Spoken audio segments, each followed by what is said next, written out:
Each 13th of June, the world is reminded that people with albinism deserve to have their rights to life and security protected. Persons with albinism routinely face ongoing hurdles and challenges to their human rights, ranging from stigma and discrimination to barriers in health and education. However, as Kate Silare reports, despite efforts to fight for their rights, the COVID-19 pandemic is reported to have made their life more challenging. Take a look.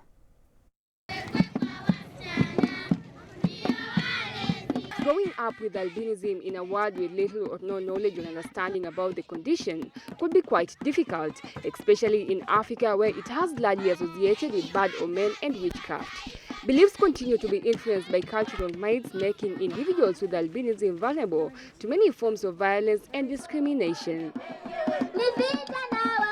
In Kenya, many people still hold false beliefs, myths and superstition about people with albinism, leading to their marginalization and discrimination by society. This is even worse as COVID-19 pandemic is reported to have made the lives of people with albinism more challenging.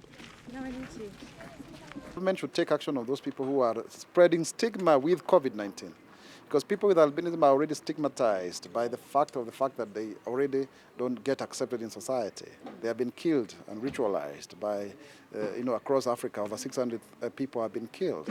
So, and yet we even with this level of awareness, when there is actually a pandemic, it affects us further disproportionately. We just found ourselves the way we are. Kindly help us to be able to accept ourselves, by accepting us, by loving us, and by appreciating us the way we are.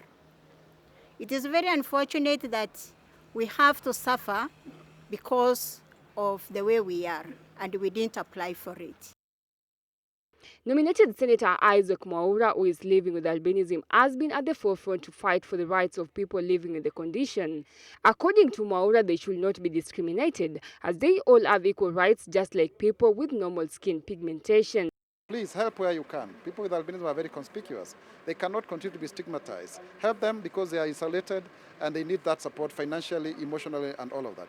And for the Ministry of Health to do away with that advert where there's a white lady there who is kind of validating the process of government intervention. Because that is how, subconsciously people are imagining that this disease is for white. It's now community-based. It's everybody. It's affecting everyone.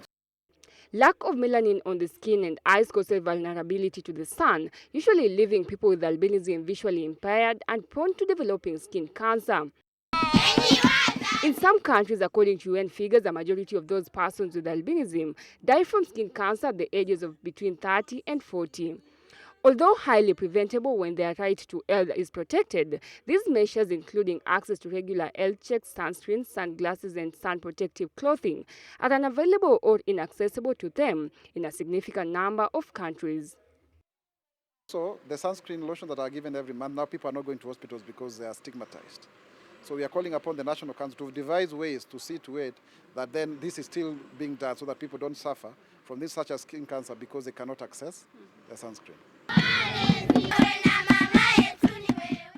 Slaying of people with albinism are common in Tanzania, Malawi, and Mozambique, where their body parts are said to be used in witchcraft rituals because of superstition that they can bring riches, success, power, or sexual conquest.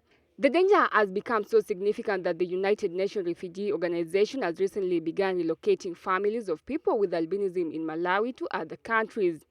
In Kenya, despite the challenges, little steps have been made to protect people with albinism, one of them being the allocation of a substantial annual budget geared towards specific measures for persons with albinism. Kate Silale, Switch TV. All right, a nice report over there by Kate Silale. Now